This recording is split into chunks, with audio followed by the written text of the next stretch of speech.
যারা আছেন তাদের আগে থেকে এই ফ্রিল্যান্সিং বা অনলাইনের কাজগুলো নিয়ে কোনো আইডিয়া আছে কি? অল্প। আপনার? আচ্ছা, আপনার কি অবস্থা? ওকে, তাহলে আমরা মোটামুটি জিরো থেকে শুরু করি আর কি। আচ্ছা, তাইলে সবার প্রথমে আমাদের একটা জিনিস জানা লাগবে যে আমাদের এই যে কাজগুলো শিখছি, আমাদের তো টার্গেট হলো এই স্কিলটা ডেভেলপ করে আর্নিং করা, এটাই তো আমাদের মূল টার্গেট। তাইলে সবার প্রথমে আমাদের একটা জিনিস জানা দরকার যে এই কাজগুলো শেখার পর কাজগুলো আমাদেরকে দিবে কে, বা আমরা কাজগুলো কিভাবে পাবো। হ্যাঁ, তো কাজ পাওয়ার জন্য অনেকগুলো পদ্ধতি আছে। তার মধ্যে প্রথম যে পদ্ধতিটা, এটা হচ্ছে বিভিন্ন মার্কেট প্লেস। মার্কেট প্লেস বলতে অ্যাজ লাইক এটা একটা বাজারের মতো। বাজারে কি হয়, এক পক্ষ যায় কোনো কিছু বিক্রি করতে, আর এক পক্ষ যায় কি কোনো কিছু কিনতে। ওকে, তো আমরা এই মার্কেট প্লেস বা বাজার, এই বাজারে কি আমরা কিনতে যাব না বিক্রি করতে যাব? আমরা কি কিনতে যাব না, আমরা বিক্রি করতে যাব। আমাদের যে সার্ভিসটা আছে, আমাদের এই সার্ভিসটাকে আমরা সেল করতে যাব আর কি। হ্যাঁ, ওকে। তো এখন এই যে বাজারটা আছে, মার্কেট প্লেসটা আছে, যেমন ফাইভার দেখতেছেন, এরকম অসংখ্য মার্কেট প্লেস আছে। আপনি যদি গুগলে গিয়ে সার্চ দেন যে top top freelancing market place, তাহলে দেখেন এই যে ফাইভার আছে, আপওয়ার্ক আছে, টপটাল, এরকম অসংখ্য মার্কেট প্লেস আছে। এর বাইরেও দেখবেন হাজার হাজার মার্কেট প্লেস আছে। তাহলে এই মার্কেট প্লেসগুলোতে আমরা কাজ করতে পারি। তার মানে এখানে যারা আমাদেরকে কাজ দিবে তাদেরকে বলে হলো ক্লায়েন্ট বা বায়ার, আর আমরা হলো সেলার বা ফ্রিল্যান্সার। তাহলে এখানে দুই পক্ষই থাকে। তো আমরা অ্যাজ এ সেলার হিসেবে আমরা এখানে কি করবো, আমরা যেই কাজগুলো শিখবো এইগুলো নিয়ে এখানে সার্ভিস সেল করতে পারবো। যেমন এই যে বাংলাদেশের একজন এখানে সার্ভিস সেল করতেছে, আপনি যেই কাজটা করে দিবেন তার একটা টাইটেল থাকবে, এখানে আপনার যে সার্ভিসটা দিবেন তার ডিটেলস দেওয়া থাকবে। সার্ভিসটা 3টা প্যাকেজে দেওয়া যায়, মানে বেসিক, স্ট্যান্ডার্ড আর প্রিমিয়াম। মানে এখানে তুলনামূলক কম সার্ভিস, তার চেয়ে বেশি, তার চেয়ে বেশি সার্ভিস। হ্যাঁ, 3টা প্যাকেজে দেওয়া যায়। প্রথম প্যাকেজকে বলে বেসিক, এখানে স্ট্যান্ডার্ড, এটা প্রিমিয়াম। এখন আপনি কিন্তু এখানে A to Z ইনফরমেশন দিয়ে রাখছেন। এবার ক্লায়েন্টের এক্স্যাক্টলি যেই জিনিসটা দরকার, ক্লায়েন্ট আপনাকে সেই প্যাকেজটাতে অর্ডার করবে। অর্ডার করলে এই অর্ডারটা আপনার কাছে আসবে। আসার পরে আপনি এই অর্ডারটা কমপ্লিট করে যদি জমা দেই আমরা, তখন ক্লায়েন্ট হচ্ছে জমা দেওয়ার পর চেক করবে, সব ঠিকঠাক থাকলে ক্লায়েন্ট অ্যাকসেপ্ট করলে এই টাকাটা আপনার ব্যালেন্সে চলে আসবে। তাইলে এখন প্রশ্ন হচ্ছে যে এই মার্কেট প্লেসের লাভ কি, এদের লাভ কি? ওকে, এদের লাভ হচ্ছে এরা আপনার কাছ থেকে কমিশন নেবে, পার্সেন্টেজ নেবে। যেমন ফাইবার নেয় হলো 20%। তাহলে এ যদি $150 একটা অর্ডার পায়, তাহলে পাবে হচ্ছে 80, আর হলো হচ্ছে এখান থেকে পাবে হলো হচ্ছে 50 থেকে ধরেন কত বাদ যাবে তাহলে? আচ্ছা, এখান থেকে মানে 10 বাদ যাবে, 10 যাবে, তাহলে 120, $30 মাইনাস হয়ে যাবে এখান থেকে। তাহলে $150 যদি এ কাজ করে, তাহলে সে পাবে 120 আর কি। হ্যাঁ, আর বাকিটা ও ফাইবার কেটে নেবে আর কি। ওকে, এখন এই ফাইবারের যেই ফরম্যাটে কাজ হয় এগুলোকে বলে প্যাকেজ সার্ভিস। এগুলো প্যাকেজ না, ধরেন যে একটা প্যাকেজ আকারে সার্ভিস আর কি। এরকম প্যাকেজ আকারে সার্ভিস দেওয়ার জন্য আরও অনেক মার্কেট প্লেস আছে। যেমন ধরেন লেজিট নামে একটা মার্কেট প্লেস আছে, এখানে আপনি আপনার সার্ভিসগুলোকে ওই এরকম প্যাকেজ আকারে দিতে পারেন। আবার ধরেন হচ্ছে আরেকটা মার্কেট প্লেস আছে, কে ওয়ার্ক নামে একটা আছে। এরকম অসংখ্য ফ্রিল্যান্সিং মার্কেট প্লেস আছে যেখানে আপনি প্যাকেজ আকারে সার্ভিস সেল করতে পারেন। তাহলে এই একটা প্যাটার্নে সেল করা যায়। আর একটা আছে হচ্ছে জব সিস্টেম, যেমন freelancer.com বা upwork.com নামে ওয়েবসাইট আছে। এখানকার সিস্টেম কীরকম, যে ক্লায়েন্টের যেটা প্রয়োজন সেটা লিখে সে একটা পোস্ট করে দেয়, এখানে পোস্ট করে দেয় যে আমার এই কাজটা দরকার, আমার এই কাজটা দরকার, আমার এই কাজটা দরকার। হ্যাঁ, ওকে। যেমন দেখেন এখানে একটা ক্লায়েন্ট বলছে যে social networking web app development, মানে আমরা মোবাইলে যে অ্যাপগুলো চালাই এরকম একটা অ্যাপ বানাইতে যাচ্ছে ক্লায়েন্ট। বাজেট হচ্ছে $276। এই জবটাতে অ্যাপ্লাই করছে কয়জন? 7 জন অ্যাপ্লাই করছে। ওকে, এখন আমি যদি এটা পড়ে দেখি যে আমি এই কাজটা পারবো, তাহলে আমি কি করব, এই জবে অ্যাপ্লাই করব। ওকে, অ্যাপ্লাই করলে দেখেন কি হবে, যে যেই 7 জন অ্যাপ্লাই করছে এই 7 জনই কি কাজ পাবে? না। এই 7 জনের মধ্যে থেকে ক্লায়েন্ট হয়তো একাধিক মানুষের সাথে কথা বলবে, যাকে তার কাছে অ্যাপ্রোপ্রিয়েট মনে হবে তাকে এই কাজটা দিবে। তাইলে যত ফ্রিল্যান্সিং ওয়েবসাইট আছে বা মার্কেট প্লেস আছে সবগুলোতে এই দুই প্যাটার্নে কাজ হয়। হয় আপনাকে প্যাকেজ আকারে সার্ভিস দিতে হবে অথবা জবে অ্যাপ্লাই করে দিতে হবে। ওকে, আচ্ছা, এইটা গেল হচ্ছে দুই প্যাটার্ন। এরপরে আসেন যে সারা পৃথিবীর যত ক্লায়েন্ট আছে সবাই কি আর এই ফাইবার ফ্রিল্যান্সারের নাম জানে? জানেন। অথবা ধরেন আপনি ফ্রিল্যান্সিং শিখছেন, আমিও তো অনেক মার্কেট প্লেসের নামই জানি না। কারণ কি, সারা পৃথিবীতে প্রতিনিয়ত কত কত মার্কেট প্লেস তৈরি হচ্ছে। হ্যাঁ, ওকে। তো এখন অন্য একটা উপায়ে ক্লায়েন্ট পাওয়া যায়, যে হয়তো যে সকল ক্লায়েন্ট, আবার দেখেন অনেকে আবার মার্কেট প্লেস থেকে কাজ করাইতে স্বাচ্ছন্দ্য বোধ করে না। তো এই সকল ক্লায়েন্টকে আমরা সোশ্যাল মিডিয়া থেকে খুঁজে পাই, যেমন ফেসবুক থেকে, টুইটার থেকে, লিঙ্কডইন থেকে, ইনস্টাগ্রাম থেকে, তারপরে হোয়াটসঅ্যাপ থেকে, এরকম নানান সোর্সে আমরা ক্লায়েন্টকে খুঁজে পাই। সরাসরি নিলে কাজের রেট বেশি থাকে, পার্মানেন্ট হওয়া যায় বেশি। যেমন এখানে আপনি $100 ইনকাম করলে আপনি তার $100 পাচ্ছেন না, আপনি পাচ্ছেন $80। ওকে, আরেকটা জিনিস হচ্ছে এই মার্কেট প্লেসে তুলনামূলক কম্পিটিশন একটু বেশি থাকে। কেন বেশি থাকে দেখেন, যে হচ্ছে এইখানে যাদের অ্যাকাউন্টে রিভিউ বেশি তাদের অ্যাকাউন্টগুলোই সামনের দিকে থাকে, আর যাদের অ্যাকাউন্ট সামনের দিকে থাকে তারাই অর্ডার বেশি পায়। তো আপনি যখন আমি এখানে অ্যাকাউন্ট খুলবো, আমাদের অ্যাকাউন্টে কি কোনো রিভিউ থাকবে এদের মতো? আমাদের অ্যাকাউন্ট তো জিরো, মানে কিছুই, মানে জাস্ট সার্ভিসগুলো আছে, কোনো ক্লায়েন্টের কোনো রিভিউ নাই। ওকে, তার মানে হলো শুরুতে আসলে আমরা কিন্তু মার্কেট প্লেস থেকে একটা ভালো পজিশনে যাওয়া একটু কঠিন। তাহলে আমাদের সিস্টেমটা কি হবে? আমাদের প্রসেসটা হবে হলো, আমরা সোশ্যাল মিডিয়া থেকে ক্লায়েন্ট ধরে নিয়ে আসবো, ফেসবুক, টুইটার, লিঙ্কডইন, ওকে ধরে নিয়ে এসে বলবো এবার তুমি আমাকে ফাইবার অর্ডার দাও, আপওয়ার্কে অর্ডার দাও। তাহলে দেখেন, আপনার কোন একটা মার্কেট প্লেসে যখন অর্ডার নিয়ে আসবেন, আপনি যদি 10-15টা এরকম অর্ডার নিতে পারেন, তাহলে আপনার প্রোফাইলে 10-15টা রিভিউ যুক্ত হয়ে যাবে। এরপরে যখন রিভিউ যুক্ত হবে তখন কিন্তু আপনার সার্ভিসটা সামনের দিকে চলে আসবে, তখন আপনি ন্যাচারালি আবার মার্কেট প্লেস থেকে অর্ডার পাইতে থাকবেন আর কি। একটু টেকনিক্যালি হতে হবে। হ্যাঁ, আবার মার্কেট প্লেস থেকে নতুন হিসেবে একদমই পাওয়া যাবে না এরকমও না। যেমন ধরেন যে মার্কেট প্লেসে অনেক ক্যাটাগরি আছে, হাজার হাজার ক্যাটাগরির কাজ আছে, প্রত্যেকটা ক্যাটাগরির মধ্যে আবার অনেক ছোট ছোট সাব ক্যাটাগরি আছে। তাহলে আপনি বড় ক্যাটাগরিতে, যেখানে কাজের রেট বেশি, কাজের বেশি, এগুলোতে কম্পিটিশন বেশি থাকে, তাহলে আমরা যদি একটু খুঁজে বের করতে পারি যে কোন ক্যাটাগরিতে ঢুকলে তুলনামূলক কম কাজ পাওয়া যাবে। হ্যাঁ, আপনারা মনে করেন যে যেগুলোতে তুলনামূলক আপনার কি বলে এটা, যে লোড কম থাকবে বা কম্পিটিশন কম থাকে। যেমন ধরেন এখানে আমি যদি দেখি, এখানে সার্ভিস আছে কত, 55,000। এখন 55,000 মানুষের সাথে কম্পিটিশন করা তো কঠিন। তা আমি যদি ধরেন এখানে কথার কথা যেছে ছোট একটা সার্ভিসের নাম লিখলাম, যে ধরেন সোশ্যাল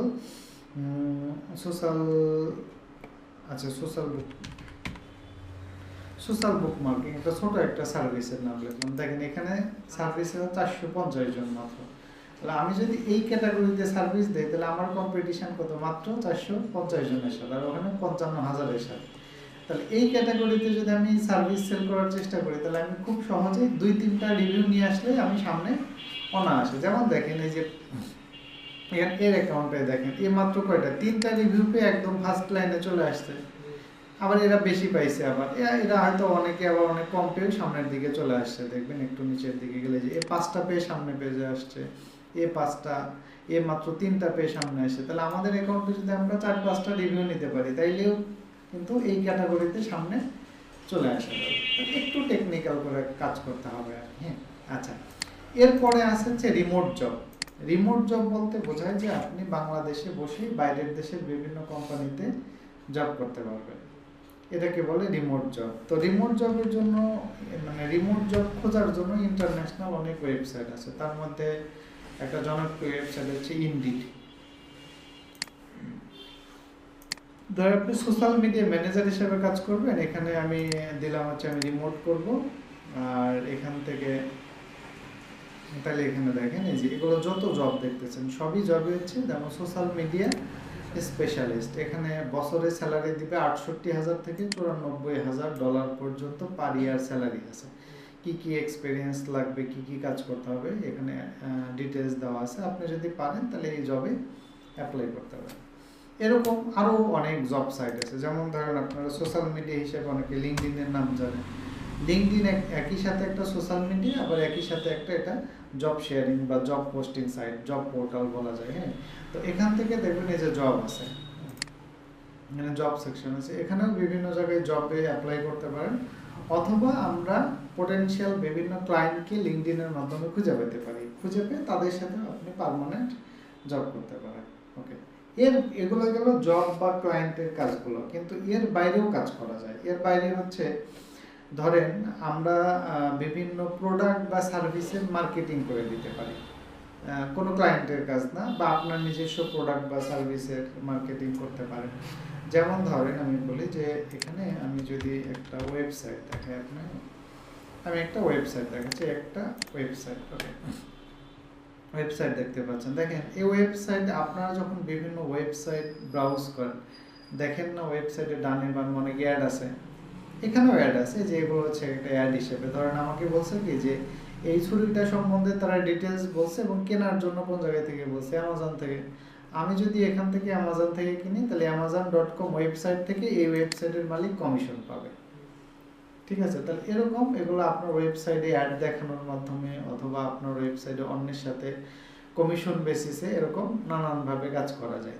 বাট তখন আপনি ক্লায়েন্টের উপর ডিপেন্ড না, তখন আপনার ওয়েবসাইটটা তারপর ওয়েবসাইটের থ্রুতেও আর্ন করা যায়। আরও অনেক অনেক আর্নিংয়ের উপায় আছে, বাট সবই করা যাবে। তার আগে আমাদের প্রথমে যেটা করতে হবে যে আপনি যেই কাজটা করতে চান ওই কাজের উপর একটা স্কিল ডেভেলপ করতে হবে। আরেকটা জিনিস, ফ্রিল্যান্সিংয়ে ভালো করার জন্য শুধু স্কিল যথেষ্ট না। ধরেন আপনি অনেক ভালো কিছু পারেন, কিন্তু এটা যথেষ্ট না। কারণ আপনি দেখেন যে আপনি যে কাজগুলো শিখছেন এগুলোতে তো আপনি সেল করেই তো টাকা ইনকাম করবেন। এখন দেখেন যে তাহলে আপনাকে কি করা হবে, আপনার সার্ভিসগুলো যদি ধরেন আপনার কথা আপনি খুব ভালো একটা কোম্পানি আছে আপনার, আপনি সুন্দর একটা রিমোট বানাইছেন, কারণ এটা যদি আপনি জানেন যে এটা সুন্দর রিমোট, তাইলে কি সেল করা যাবে? এটা তো কাস্টমার পর্যন্ত যাওয়া লাগবে, জানানো লাগবে যে না আমি একটা রিমোট বানাইছি, এটা খুব সুন্দর, এটা ফাংশনালিটি এত, তাইলে না সেল হবে। তাহলে আমাদের সার্ভিস হতে হবে, আপনি অনেক এক্সপার্ট, কিন্তু আপনি যদি এটা আরেকজনকে ক্লায়েন্টকে বোঝাইতে না পারেন যে আমি এক্সপার্ট, ওকে, তাহলে তো আপনার সার্ভিসটা সেল হবে না।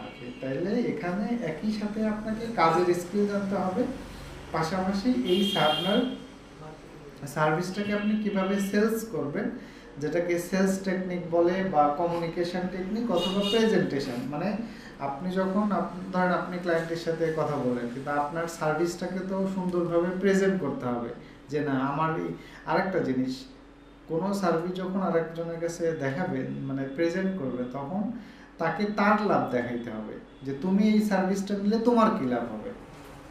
কারণ আপনি যদি তার লাভ না দেখাইতে পারেন তাহলে সে কি আপনাকে কাজ দিবে না। আমি যদি বলি আমি বিশাল এক্সপার্ট, হ্যাঁ বা আমি এক্সপার্ট, এতে দিয়ে তার কোনো কাজ যায় আসে না, মানে আমি তাকে কি কন্ট্রিবিউট করতে পারবো এটা ম্যাটার। তো এই জন্যই দেখবেন যে আমাদের দেশেও দেখবেন বা আপনাদের আশেপাশে অনেকেই শুনবেন যে কোনো একটা কাজ শিখছে কিন্তু কাজ পাইতেছে না বা কাজ পায় না। এর অন্যতম কারণ হলো যে কাজ ভাই তুমি যতই পারো এটার কোনো লাভ নাই, কারণ তুমি যদি এটাকে সেল করতে না পারো তাইলে কিন্তু এর মানে আমি দুনিয়ার যত এক্সপার্ট হই এর কোনো ভ্যালু নাই আর কি। ওকে, তো এই জন্য এই জিনিসটা ম্যাটার। আগেই বললাম যে আমাদের কাজও শিখতে হবে, পাশাপাশি এই কাজটাকে কিভাবে ক্লায়েন্টের কাছে প্রেজেন্ট করা যায় এটাও শিখতে হবে, এবং প্রেজেন্ট করার পরে ক্লায়েন্ট যখন আপনার সাথে কমিউনিকেশন করবে আপনি যাতে প্রপারলি তাকে বোঝাইতে পারেন, এটাও ম্যাটার। তাহলে এই বিষয়গুলো মাথায় থাকলে কাজ করা যাবে। তো আমরা আসলে করতে চাইছিলাম হচ্ছে ডিজিটাল মার্কেটিং। হ্যাঁ, তো এখন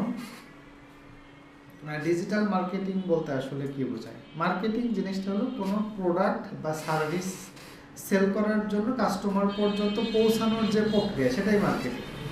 হ্যাঁ, যে ধরেন আপনি একটা বললাম যে আর সারা দুনিয়ায় দুইটা জিনিস নিয়ে ব্যবসা হয়, হয় প্রোডাক্ট অথবা সার্ভিস। যেমন রিমোট, এটা একটা প্রোডাক্ট, তাহলে একটা সার্ভিসের নাম বলেন তো, যে অমুক একটা সার্ভিস আছে।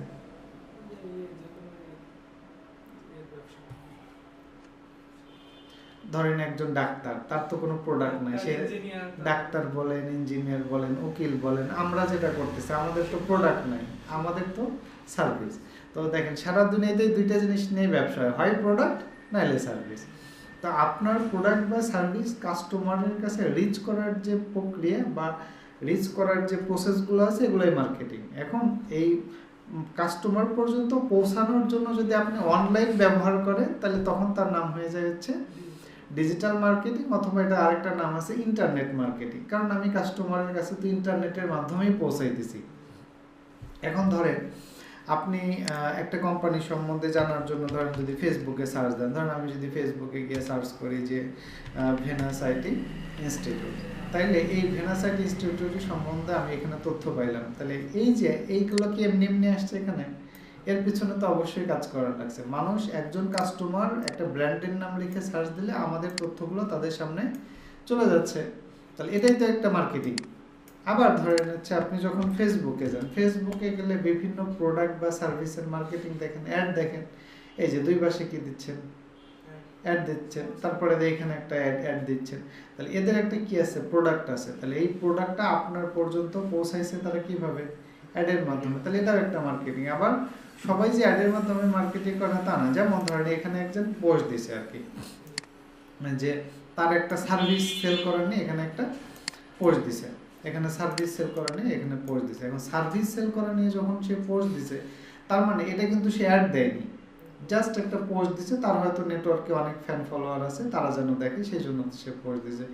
তাইলে মার্কেটিংতে সবসময় আপনাকে পেমেন্ট করে করতে হবে, বিষয়টা এরকম না, পেমেন্ট ছাড়াও মার্কেটিং করা যায়। হ্যাঁ, তো পেমেন্ট সহ যেগুলো মার্কেটিং করা যায়, পেমেন্ট দিয়ে যেটা মার্কেটিং হয় এটাকে বলে পেইড মার্কেটিং, আর পেমেন্ট ছাড়া যেটা মার্কেটিং হয় এটাকে বলে অর্গানিক মার্কেটিং। এই হলো অর্গানিক আর পেইড মার্কেটিং এর পার্থক্য আর কি। আচ্ছা, আরেকটা জিনিস দেখেন এখান থেকে, এখন ডিজিটাল মার্কেটিং এর মধ্যে অনেকগুলো পার্ট আছে দেখেন, কিন্তু বেসিক্যালি ডিজিটাল মার্কেটিং এর হচ্ছে দুইটা ক্যাটাগরি, একটাকে বলে সার্চ আর একটা হচ্ছে সোশ্যাল। আর বাদ বাকি যা কিছু দেখতেছেন এইগুলো হচ্ছে সার্চ এবং সোশ্যালেরই ছোট ছোট পার্ট। তো এখন এই সোশ্যালের মধ্যে সবার প্রথমে আমাদের যেটা শিখতে হয় সেটা হচ্ছে সোশ্যাল মিডিয়া মার্কেটিং। আচ্ছা, দুনিয়ার যত মার্কেটিং আছে অনলাইনে সবগুলোর জেনারেল নাম হলো ডিজিটাল মার্কেটিং। এখানে প্রথমেই যেটা আছে সোশ্যাল মিডিয়া মার্কেটিং। হ্যাঁ, তো সোশ্যাল মিডিয়া মার্কেটিং এর মধ্যে আবার এখানে 7-8টা পার্ট আছে। তো প্রথমেই আমাদের যেটা শিখতে হয় এটা হচ্ছে এটা প্রোফাইল সেটআপ অ্যান্ড ইন্টিগ্রেশন। এটার কাজ কি, প্রোফাইল সেটআপ অ্যান্ড ইন্টিগ্রেশনের কাজ কি, যেমন আপনার বিজনেসটাকে যদি আপনি অনলাইনে নিয়ে যেতে চান তাহলে আপনার অবশ্যই বিজনেসের জন্য একটা ফেসবুকে পেজ থাকা লাগবে। আবার আপনার বিজনেসের জন্য কি শুধু ফেসবুকেই পেজ থাকবে না, অন্যান্য সোশ্যাল মিডিয়াতেও থাকবে, ইনস্টাগ্রাম, লিঙ্কডইন, টুইটার, ইউটিউব, এছাড়াও আরও ব্যবসার ধরন অনুযায়ী বিভিন্ন সোশ্যাল প্ল্যাটফর্মে অ্যাকাউন্টগুলো থাকবে। তাহলে এই যে বিভিন্ন সোশ্যাল প্ল্যাটফর্মে যে পেজগুলো, এগুলো তার এমনি এমনি তৈরি হবে না, এগুলোকে আপনাকে ক্রিয়েট করতে হবে। তাহলে এইগুলো ক্রিয়েট করার যে প্রসেস সেগুলোকে মূলত বলে প্রোফাইল সেটআপ অ্যান্ড ইন্টিগ্রেশন। এরপরে আছে অর্গানিক সোশ্যাল প্রমোশন, মানে সোশ্যাল মিডিয়ার মাধ্যমে আপনি আপনার প্রোডাক্ট বা সার্ভিসগুলোকে কাস্টমার পর্যন্ত রিচ করবেন, কিন্তু টাকা ছাড়া রিচ করবেন। তাহলে টাকা ছাড়া বিভিন্ন সোশ্যাল মিডিয়াতে আপনার বিজনেসকে প্রমোট করার যে প্রসেস এটাকে বলা হচ্ছে অর্গানিক সোশ্যাল প্রমোশনস।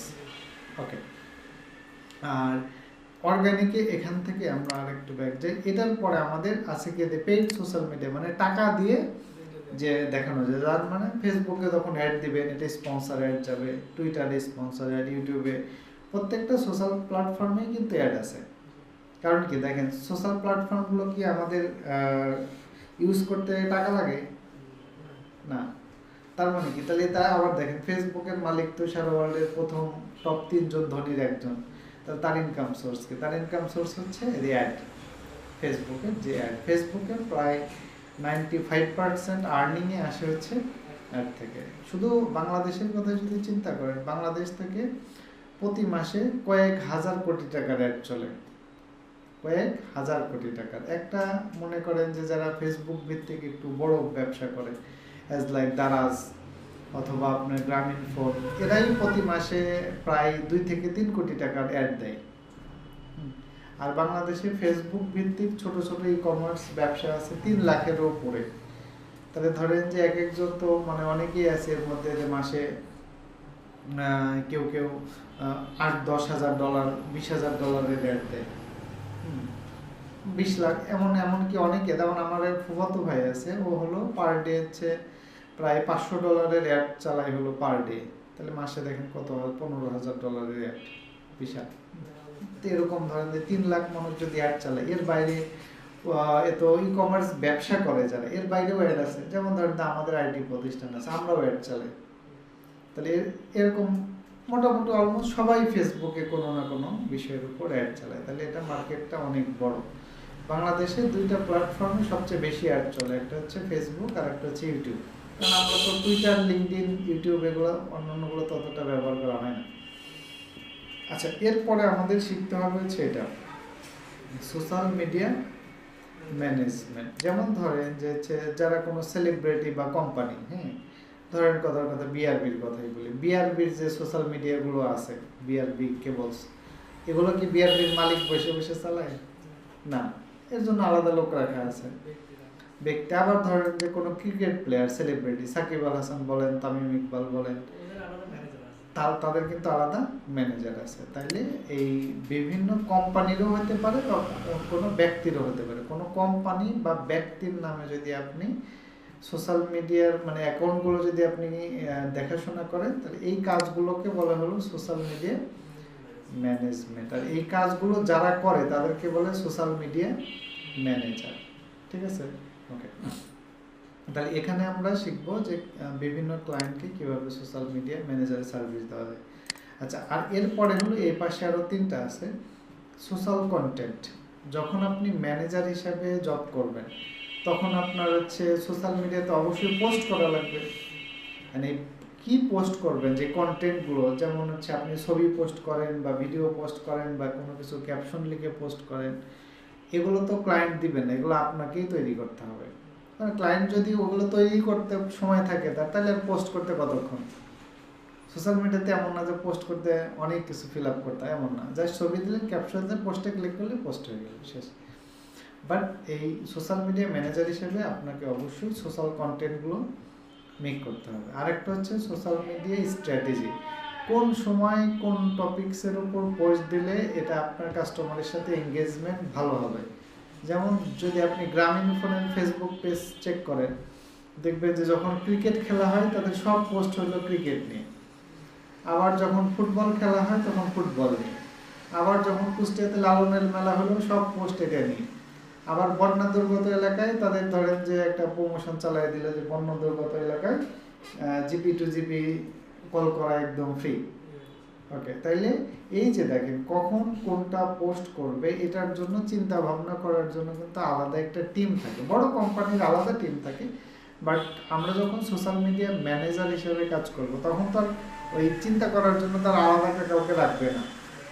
তার মানে আপনাকেই সোশ্যাল মিডিয়া স্ট্র্যাটেজি নির্ধারণ করতে হবে যে আপনি কখন কোনটা নিয়ে পোস্ট করবেন। এরপরের পার্টটা হচ্ছে অ্যানালিটিক্স অ্যান্ড ট্র্যাকিং। অ্যানালিটিক্সটা লাগবে হচ্ছে যে সোশ্যাল মিডিয়াতে পোস্ট দিলেই হবে না, আপনাকে অ্যানালাইসিস করে দেখতে হবে যে এটা আদৌ মানুষের কাছে পৌঁছাচ্ছে কিনা, পৌঁছাইলে মানুষ কিভাবে রিয়্যাক্ট করতেছে। একটা পোস্ট দিলেন, দুনিয়ার সব মানুষ আপনার পেজে বকাবকি শুরু করলো, তাহলে বুঝতেই পারতেছেন যে তার মানে কি এটা কাস্টমারের সাথে আপনি এঙ্গেজ হতে পারেননি বা ওদের কাছাকাছি যায়নি আর কি। ওকে, আর এরপর হচ্ছে ট্র্যাকিংটা লাগে মূলত পেইড সোশ্যাল মিডিয়ার ক্ষেত্রে। যেমন আপনারা জানেন যে ফেসবুকে আমরা প্রতিনিয়ত বিভিন্ন বিষয়ের উপর অ্যাড দেখি। ধরেন আমি যদি অ্যাড দেখি, এখানে একটা অ্যাড দেখতেছি আর কি, এদের কি আছে, ডাটা সায়েন্স মেশিন লার্নিং, একটা কোর্সের অ্যাড। তো আমি যদি এই ছবিটা দেখে এই কোর্সটা এখান থেকে কিনে ফেলি, এরা যদি আগামীকাল আবার আমাকে এই অ্যাডটা দেখায়, তাহলে তাদের লাভ হবে না লস হবে? তাদের তো লস হবে। আমি কি প্রত্যেক দিন এটা কিনবো? না, প্রত্যেক দিন তো আমি এটা কিনবো না। ওকে, তাইলে সিস্টেমটা হচ্ছে যে ওদের তাহলে একটা ট্র্যাকিং সেট করতে হবে, যে ওরা ট্র্যাকিং দিয়ে তাহলে বুঝতে পারবে যে আমি কোর্সটা কিনেছি বা কিনি নাই। তাহলে আমি যদি এদের কোর্সটা কিনে থাকি, তাহলে ওদের উচিত হবে পরে আর আমাকে অ্যাডটা না দেখানো।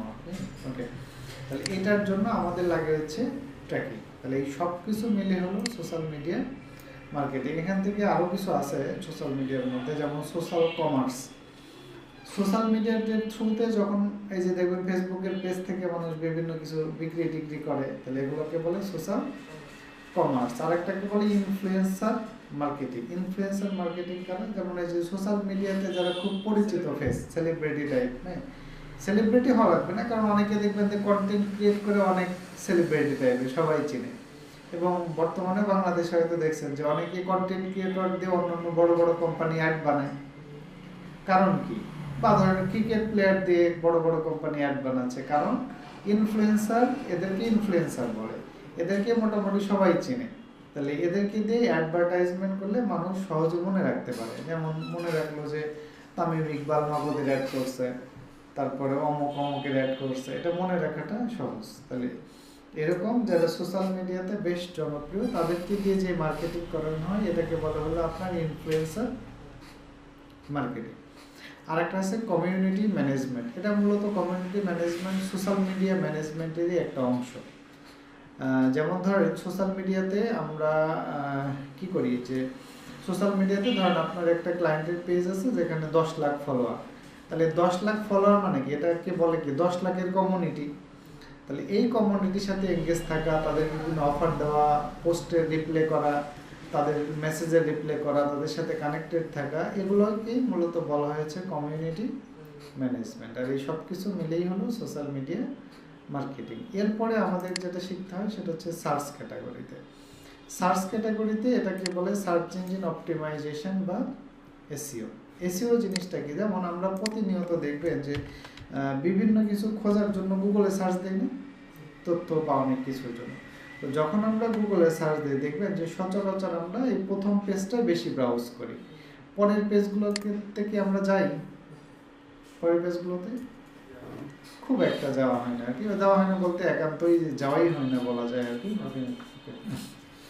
পরের পেজগুলোতে খুব একটা যাওয়া হয় না।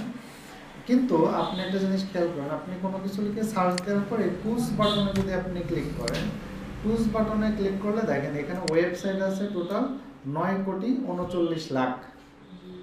তাইলে এই টপিকসের উপর গুগলের কাছে ওয়েবসাইট আছে 9,39,00,000। তার মধ্যে আমি আপনি ব্রাউজ করতেছি শুধুমাত্র প্রথম পেজে ওয়েবসাইটগুলো, একান্ত না পাইলে দেন আমরা পরের পেজে যাচ্ছি, তাই তো? ওকে, তাইলে এখন দেখেন এই যে 9 কোটি ওয়েবসাইটের মধ্যে এই 10টা ওয়েবসাইট প্রথম পেজে আসছে, তাহলে এমনি এমনি আসছে? অবশ্যই এর পিছনে কোনো না কোনো কাজ করে নিয়ে আসা লাগছে। আমরা জানি কি গুগলকে সার্চ ইঞ্জিন বলে না, সার্চ ইঞ্জিন বলে। তাহলে কোনো একটা সার্চ ইঞ্জিনকে অপটিমাইজ করে কোনো একটা ওয়েবসাইটকে ফার্স্ট পেজে নিয়ে আসা। আচ্ছা, ফার্স্ট পেজে নিয়ে আসা বিষয়টা এরকম না, কারণ আপনার একটা ওয়েবসাইট বানালে 1 লাখে তো আর ফার্স্ট পেজে আসবে না। প্রথম হয়তো 100 নম্বর পেজে আছেন, 100 নম্বর পেজে থাকলে এটাকে বলবে 100 নম্বর পেজে র্যাঙ্কিং করে আছে। সেখান থেকে যদি আপনি 50 নম্বর পেজে নিয়ে আসতে পারেন, তাহলে তো 50 ধাপ আগাইছেন, 50 পেজ আগাইছেন। তাইলে মোট কথা বলতে গেলে যে একটা ওয়েবসাইটকে পিছন থেকে সামনের দিকে বেটার একটা পজিশনে অবশ্যই কোনো একটা কিওয়ার্ডের এগেইনস্টে, আমরা গুগলে যেটা লিখে সার্চ করি এটা হচ্ছে কিওয়ার্ড বলে। কারণ আপনি যত ওয়েবসাইটই খুঁজেন সবগুলোই তো কোনো না কোনো একটা কিওয়ার্ডের এগেইনস্টে আপনি পান। কিওয়ার্ডের এগেইনস্টে পান না? অবশ্যই কিওয়ার্ডের এগেইনস্টে থাকে আর কি। ওকে, তাহলে কোনো নির্দিষ্ট কিওয়ার্ডের ক্ষেত্রে একটা ওয়েবসাইটকে সার্চ ইঞ্জিন একটা ভালো অবস্থায় নিয়ে আসার জন্য যে প্রসেস, এটাকেই বলে সার্চ ইঞ্জিন অপটিমাইজেশন বা এসইও। এর মধ্যে অনেকগুলো পার্ট আছে। তো এসইওর আবার কয়েকটা ভাগ আছে। এসইও আছে, এরপরে আছে হচ্ছে লোকাল এসইও। তো এখানে যেমন এই এসইওতে একটা ওয়েবসাইটকে র্যাঙ্কিং করতে হয় মূলত ওয়েবসাইটকে, কিন্তু গুগল ম্যাপের মধ্যে বিজনেসকে র্যাঙ্ক করা যায়। যেমন ধরেন আমি যদি এখানে সার্চ করি যে রেস্টুরেন্ট নিয়ার মি, তাহলে দেখেন এই যে মোবন আসছে, মুঘল কুইজিন আসছে, গোপাল ভেজ রেস্টুরেন্ট আসছে। আমি যদি মোর প্লেসে যাই তাহলে এই পাশে গুগল ম্যাপ দেখবেন আপনি, আর এখানে কুষ্টিয়ার যতগুলো রেস্টুরেন্ট, ধোয়া, ক্যাফে দি পাস্তা, মেহেরজান, বনফুড, সব কুষ্টিয়ার না, এগুলো কিন্তু সিরিয়ালে চলে আসছে। তাহলে দেখেন ম্যাপের মধ্যে এ 1 নম্বরে আছে মোবন, এরপরে 2, 3, 4, 5 এভাবে সিস্টেম হচ্ছে অন্যগুলো। ওকে, তো এই রেস্টুরেন্টগুলো কি সবগুলো কিন্তু কুষ্টিয়ার লোকাল। তাহলে লোকাল কোনো বিজনেসকে আপনি গুগল ম্যাপের মধ্যে র্যাঙ্কিং করানোর যে প্রসেস, এটাকে মূলত বলা হয়েছে আপনার লোকাল এসইও। বুঝতে পারছেন? ওকে, আরেকটা এসইও আছে, সেটাকে বলা হচ্ছে আপনার ই কমার্স এসইও। বর্তমানে দেখছেন যে প্রচুর ই কমার্স সাইট হচ্ছে এখন। তাহলে কোনো একটা ই কমার্স ওয়েবসাইটকে গুগলে র্যাঙ্কিং করানোর যে প্রসেস, এটাকে বলা হচ্ছে আপনার ই কমার্স এসইও। আরেকটা এসইও আছে, সেটাকে বলে ভিডিও এসইও। ভিডিও এসইও বলতে ভিডিও এসইও, অথবা এটার নাম হচ্ছে ইউটিউব এসইও। কারণ ইউটিউব বর্তমানে কিন্তু নট অনলি একটা ভিডিও শেয়ারিং সাইট বা সোশ্যাল সাইট, ইউটিউব একই সাথে এটা একটা হচ্ছে একটা আপনার হচ্ছে এখানে এটা একটা কিন্তু সার্চ ইঞ্জিন। কারণ আপনি দেখেন যে ইউটিউবে আপনি যা লিখে সার্চ দিবেন তাই পাবেন, কিছু না কিছু পাবেন অবশ্যই, শিওর। আপনি যদি সার্চ দেন কিভাবে ভাত খেতে হয়, সেই ভিডিও আছে ইউটিউবে, সিরিয়াসলি আছে, এবং দেখবেন মিলিয়ন মিলিয়ন ভিউ আছে। আমরা কিন্তু মানে মানুষ যখন দেখে দিই কিভাবে ভাত খেতে, সে আরে ভাই ভাত কেমনে, আমরা তো দেখি একটু, এভাবে দেখতে দেখতে মিলিয়ন ভিউ হয়ে গেছে। হ্যাঁ, তো ইউটিউব একটা সার্চ ইঞ্জিন। এখন ইউটিউবে যখন আপনি হচ্ছে ধরেন কোনো একটা টপিকস লিখে যখন সার্চ দেন, এখানেও তো কেউ 1 নাম্বার, কেউ 2 নাম্বার, কেউ 3 নাম্বার, কেউ 4 নাম্বারে থাকে না? ওকে, তাহলে এখানেও যদি আপনি র্যাঙ্কিং করতে চান, এখানে পজিশন আছে, এটাকে যদি আপনি 1 নাম্বারে নিয়ে যেতে চান, তাহলে এর জন্য তো আপনাকে কিছু প্রসেস মেনটেন করতে হবে। তো এই প্রসেসগুলোকে মূলত বলা হয়েছে ভিডিও এসইও বা ইউটিউব এসইও। এখন এখানে দেখেন যে তাইলে দেখেন এসইও বলেন, local SEO, e commerce SEO, video SEO, এইগুলো করতে গেলে কি আমার গুগলকে টাকা দিতে হবে? আমি ইউটিউবে এসইও করতে গেলে কি আমার ইউটিউবকে টাকা দিতে হবে? না, এগুলো মানে সবই ফ্রি। এসইও বলেন, লোকাল এসইও বলেন, ই কমার্স এসইও বলেন, ভিডিও এসইও বলেন, সবগুলোই আমরা ফ্রিতে করতে পারবো। সার্চ ইঞ্জিন দিয়ে কোনো টাকা দিতে হবে না। কিন্তু আপনি চাইলে টাকা দিয়েও সামনে থাকতে পারবেন। কিভাবে? অ্যাড দিয়ে। আপনি যদি গুগলে গিয়ে ধরেন আমি সার্চ দিই গুগলে যে বাই হোস্টিং, এটা লিখে যদি আমি সার্চ দিই, তাহলে দেখেন এটা অ্যাড না, এটা তার মানে অর্গানিক রেজাল্ট শুরু হয়েছে কোন জায়গায় থেকে? এখান থেকে। আর আগের তিনটা এটা কি? টাকা দিয়ে সামনে আসে, টাকা দিয়ে সামনে আসে। তাইলে এই টাকা দিয়ে যদি সামনে আসে, এর জন্য একটা প্রসেস আছে ডিজিটাল মার্কেটিংয়ের মধ্যে, সার্চের মধ্যে, যে সার্চ ইঞ্জিন মার্কেটিং। মানে আপনি আমাদের যে সোশ্যাল মিডিয়া মার্কেটিংয়ের মধ্যে ছিল না পেইড সোশ্যাল অ্যাডস, তার মানে সোশ্যাল মিডিয়াকে টাকা দিয়ে যেই মার্কেটিং করা যায়। আর সার্চ ইঞ্জিনগুলোতে যদি আপনি টাকা দিয়ে সামনে থাকতে চান, তাহলে এটাকে বলা হচ্ছে সার্চ ইঞ্জিন মার্কেটিং বা এসইএম। এটা যদি গুগলে থাকতে চান সামনের দিকে, তাহলে এটাকে বলবে গুগল অ্যাডস। আর সার্চ ইঞ্জিন কি শুধু গুগলই? আরও আছে, মাইক্রোসফটের বিং আছে, ইয়াহু আছে, ইয়ানডেক্স আছে, ডাকডাকগো আছে। বাট আমরা আপনারা সবাই ইউজ করি কোনটা? গুগল। নট অনলি আমরা, আপনারা, সারা পৃথিবীর 96% মানে যত মানুষ ইন্টারনেট ইউজ করে তার মধ্যে 96% মানুষ সার্চ দেয় হলো গুগলে। আর অন্যান্যতে কারো 1%, কারো 2%, কারো 10%। তো গুগলে যখন আপনি অ্যাড দিতে চান বা গুগলে টাকা দিয়ে মার্কেটিং করতে চান, তখন তার নাম হয়ে যাবে গুগল অ্যাডস। যখন আপনি বিংয়ে মার্কেটিং করতে যাবেন, তখন নাম হয়ে যাবে বিং অ্যাডস। যখন আপনি ইউটিউবে টাকা দিয়ে মার্কেটিং করতে যাবেন, তখন তার নাম হয়ে যাবে ইউটিউব অ্যাডস। যেমন আপনি ইউটিউবে আমি যখন সার্চ দিলাম, দেখেন যে এটা লিখে সার্চ করছে, যেটা অ্যাড না, এটা অ্যাড। আবার মাঝে মাঝে অ্যাড পাবেন, এই যে একটা অ্যাড, এর ভিতরেও এই যে একটা অ্যাড, দেখছেন? তাহলে এরা এই যে বিভিন্ন পজিশনে যে র্যাঙ্কিং করে আছে, এটা কিভাবে আছে? তাহলে টাকা দিয়ে আছে।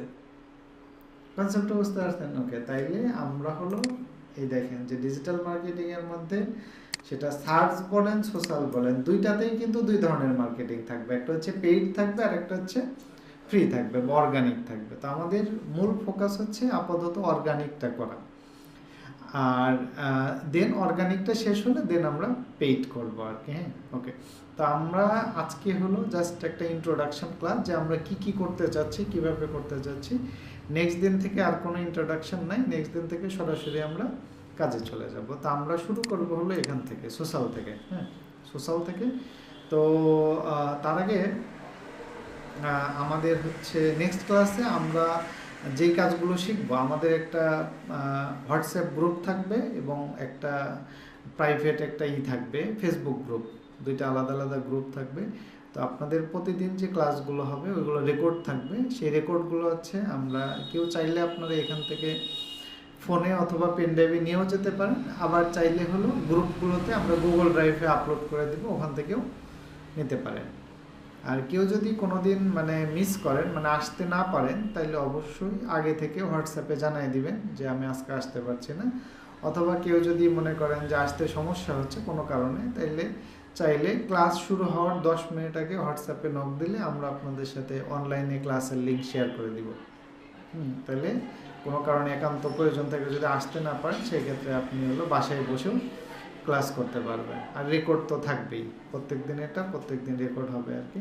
ওকে, আর নেক্সট দিন থেকে আর কোনো নাই। আর নেক্সট দিন ক্লাসের প্যাটার্ন হবে, আমরা ক্লাসে হচ্ছে কাজগুলো দেখাবো, প্র্যাকটিস মূলত বাসায় করতে হবে। এখানে কেন প্র্যাকটিস করার লাগবে না, অনেকে মনে করেন যে ভাই এখানে প্র্যাকটিস করবো। ধরেন আপনি 1 ঘন্টায় যেটা এখানে ক্লাস করলেন, কারণ যেগুলো ক্লাস করছেন এগুলো তো সাথে সাথে আপনার সবগুলো মনে থাকবে না। আপনি তো বসে বসে এখানে প্র্যাকটিস করতে পারবেন না, আপনাকে বাসায় গিয়ে হয়তো ভিডিও দেখে আবার করতে হবে। হ্যাঁ, তারপরেও যদি আপনি মনে করেন বা আপনারা মনে করেন যে না আমরা এখানে বসেই প্র্যাকটিস করব, তাহলে ক্লাস শেষে আমাদের ওই পাশে অফিস আছে, উপরে অফিস আছে, যে কোনো জায়গায় আপনারা ওইখানে আমাদের ল্যাপটপ কম্পিউটার সবই দেওয়া আছে। আর এখানে যদি ফাঁকা থাকে এখানে বসেও করতে পারবেন, সমস্যা নাই। আর যদি এখানে ক্লাস থাকে তো আবার এখানে ক্লাস থাকলে উপরে বা ওইখানে বসে, মানে আপনাদের সবাইকে অ্যাভেলেবল ল্যাপটপ আছে আমাদের, সমস্যা নাই, আমাদের ল্যাপটপগুলোতে বসেও আপনারা প্র্যাকটিস করতে পারবেন। হ্যাঁ, ওকে, তাহলে এটা হচ্ছে প্রসেস। আর প্রত্যেক দিন যেই কাজগুলো, ধরেন আগামী ক্লাস থেকে যেই কাজগুলো আমরা দিব, সেই কাজগুলো হচ্ছে প্রত্যেক দিন একটা প্র্যাকটিস করে আবার গ্রুপে জমা দিতে হবে, হোমওয়ার্ক। হ্যাঁ, যেটা ক্লাস হবে সেই বিষয়টাই আপনাকে আবার, আমরা এখানে তো প্র্যাকটিক্যালি করাবো, ওইটাই আপনাকে আবার, ধরেন আমি একটা ফেসবুকের পেজ সেট আপ করা দেখালাম, আপনাদের কাছ থাকবে কি আরেকটা ফেসবুকের পেজ সেট আপ করে গ্রুপে এটা জমা দিতে হবে। হ্যাঁ, ওকে, এভাবে আমরা প্রত্যেক দিন একটা বা দুইটা টপিকস করে, মানে 1 ঘন্টা টোটাল ক্লাস হবে, 1 ঘন্টার মধ্যে যতগুলো টপিকস কভার করা যায় আর কি। ওকে, তো আর ফ্রিল্যান্সিং তো আপনারা জানেন অ্যাকশন ধর্মী পেশা। ধরেন আপনি যদি শুধু ক্লাস করেন তাহলে কিন্তু ভালো কিছু করা যাবে না। আপনি যদি ভালো কিছু করতে চান তাহলে অবশ্যই আপনাকে বেশি বেশি প্র্যাকটিস করতে হবে। আর এর পাশাপাশি আপনারা হলো, যেহেতু কারো যদি ইংলিশে প্রবলেম থাকে, এখন থেকে ইউটিউবের বিভিন্ন চ্যানেল থেকে অল্প অল্প করে ইংলিশ শিখতে পারেন। কমিউনিকেশন ইংলিশ জাস্ট, কারণ ইংলিশটা ম্যাটার এখানে। হ্যাঁ, কারণ হলো আপনি ক্লায়েন্ট এক ধরনের কথা বলতেছে, আপনি যদি ভুলভাল ইংলিশ বলেন তাহলে কিন্তু শুরুতেই আপনার ইমপ্রেশন খারাপ হয়ে যাবে। হ্যাঁ, যে আরে কি মানে আপনার ক্লায়েন্টের সাথে আপনার অ্যাপ্রোচটা এমন হবে যে আপনি কথা বললেই ক্লায়েন্ট যেন কনভিন্স হয়ে যায়। তো ক্লায়েন্ট জানতে চাচ্ছে এটা, আপনি বলতেছেন আর এক লাইনে কথা, তাইলে তো ভুলভাল কথা বললে তো আর কাজ পাওয়া যাবে না। আর ফ্রিল্যান্সিংয়ের ক্ষেত্রে ইংলিশ এটাও ম্যাটার। মানে আপনি যদি লোকালিও কোনো কাজ করেন, লোকাল টিমের সাথেও কোনো কাজ করেন, তাইলেও তো ওদের রিকোয়ারমেন্ট বা ওরাও তো কোনো একটা ক্লায়েন্টের কাজই আপনাকে দিয়ে করাবে, সেখানেও কিন্তু রিকোয়ারমেন্ট সব ইংলিশেই থাকবে। সো আর ইংলিশ আসলে জটিলতা কিছু নেই, আমরা ভয় পাই এমনিই আর কি, জাস্ট ইংলিশ অ্যাজ ইউজুয়াল অন্য ল্যাঙ্গুয়েজ, বরং বাংলার চেয়ে ইংলিশ আরও সহজ আর কি। হ্যাঁ, বাংলায় কঠিন আর কি। এক্ষেত্রে একটা কাজ করতে পারেন, ধরেন হচ্ছে আমরা হয়তো বিভিন্ন সময় ইংলিশটা এভাবেও শেখা যায়, অথবা ধরেন আপনি যে বিষয় নিয়ে শিখতেছেন সেই বিষয়ের উপর যখন আপনি কোনো ইউটিউবে ভিডিও টিউটোরিয়াল দেখবেন, চেষ্টা করবেন কি ইংলিশ ভিডিও টিউটোরিয়াল দেখা।